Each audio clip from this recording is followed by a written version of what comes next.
The afternoon YouTube, it's the Abyss full of goats here. Yesterday I came fourth place with Burning Abyss at my locals. So we've seen the goat videos on my channel, let's see the Abyss half, shall we? Starting off with the monsters that are not BAs, we have 3 rhinos, 2 tour guides and an absolute king Backjack. Now this is a pretty standard ratio. The rhinos are probably our best normal summon that's not a Burning Abyss, turn 1. Unless they get Veiled, this is pretty much a guaranteed XC or Link. Now Tour Guide is our best follow-up play because we don't want to play this turn 1 because if it gets hit with a Veiler or something, it's pretty much end of the turn.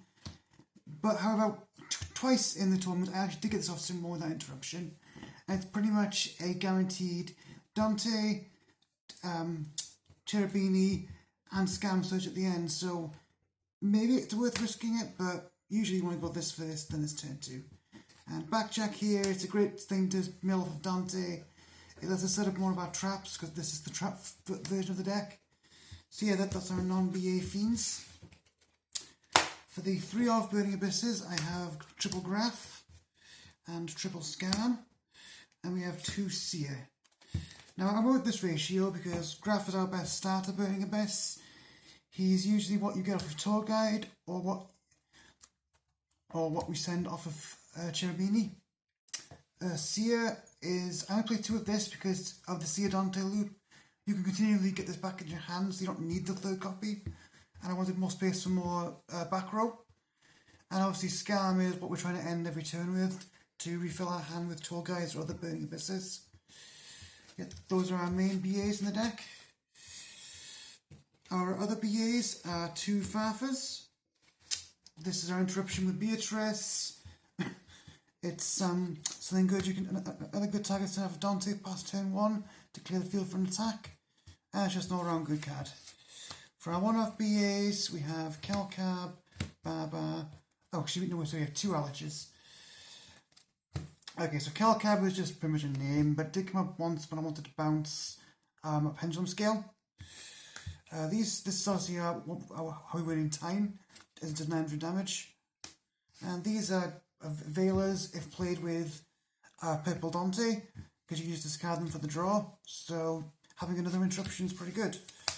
And that's my BA lineup. I don't play the other names because I'd rather have more space on my back row, so here we go. Spells, really simple, just 1 Foolish Burial. If you've got the cash, I would also play a Forbidden Droplet or possibly Triple Tactic Talons, but you don't need those, and this is a bit much cheaper way to build the deck. And now for the 20 traps we have, I think triple Trap Tricks, because why not play 3 extra copies of every trap in this deck? Triple Lost Wind, good way to interrupt most decks, because most decks play a bunch of extra deck cards. Also, as it comes back from the grave, it's good value, and it's another good thing to mill off Dante. Because the one problem this deck does have is getting bad mills off of Dante and getting no value from them. So having more cards like this and Backjack is really good. For our interaction, Ice Dragon Prison. At 3, we have 2 Karma Cuts and 2 Paleozoic Dino-Mishkas. So this is just our best removal because these days there are a lot of cards that actually trigger in the grave, so you want to do as much bashing as possible. Plus this doesn't target, so it gets around things like Dragoon. And these are just the classic Burning Abyss removal pieces, because they banish, which is really good, and because they discard, they can be the ways to trigger off our Burning Abyss effects if they hit the grave.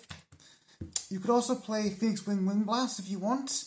I have seen some builds with that, but I prefer knowing the cards, not liking it when I come back. And we also, for our file traps, we have Triple Fiend Griefing, and our board wipe is Torrential Tribute. This is self-explanatory, it's a field nuke. It lets you reset the board if things go bad. This is another way we can activate Scam, and it also interrupts other graveyard decks like Phantom Knights, for example, because you can shuffle the key piece back into their deck before they can activate it. It's also a great way to out DPE after they get the first activation. That's the main deck, 40 cards.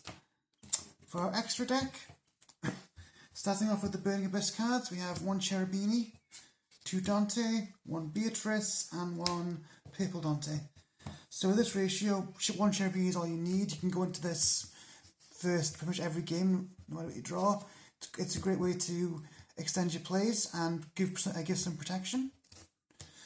I only play 2 Dante because again with like Seer you can recur this very easily, so you don't really need more than 2. Beatrice, obviously with Farfa she gives you interruptions. She's a great thing to upgrade into Zeus later on, and of course when she dies you get Dante. And I know having targeting protection isn't as good now as it used to be because a lot of cards don't target, but against quite a few decks this can just be an I win button. Because it's a big body that's hard to get over if you don't have non-targeting removal. Also, it lets you turn things like Farfa and Alex into hand traps, because you need to discard them to draw a card. So that's really good. For our non-Burning Abyss XCs, we have, of course, Zeus, DDD Stone King Darius, Download Magician, and Nightmare Shark. So Zeus, self-explanatory, it's a multiple field nuke. It's pretty much the best XCs in the game right now. Darius, this is here to out things that BA have trouble outing, like big monsters.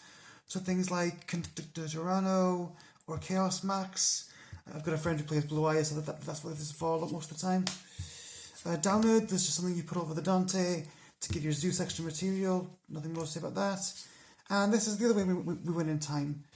Often the best way, if you're in time to win, is just to make this with Barbar underneath, because that's 27 damage. I actually did beat my first matchup in time with this. So yeah. My other XCs, we have Moral Load, Moral Sword, Underclock, and the 3 Nightmares. So Moral Load, again, it outs things like Chaos Max, which is why I run it. This is our go second win, because I do not have money for Access Code Talker. That thing is way too expensive. This probably should be an IP Masquerena, but it's still pretty decent to play with Beatrice, as you can take down quite big monsters with this. And the Nightmares, this is just going second to be Link Climb into these before going into the sword to clear the board. And Unicorn is also something I can sometimes make going first. Sorry, not going first. Turn 2 I meant, to help clear boards. And that's our extra deck. And the side deck is pretty much just the same side deck I showed in the Sword Soul video, because this side deck is for my local meta, so we'll just go over this quick. Twin Twister, this is for things like the Eldritch and the Mystic Mind deck at the locals. This is how I out things like DPE, Phantom Knights, things like that. This is for the Invoked and Thunder Dragon decks at the locals.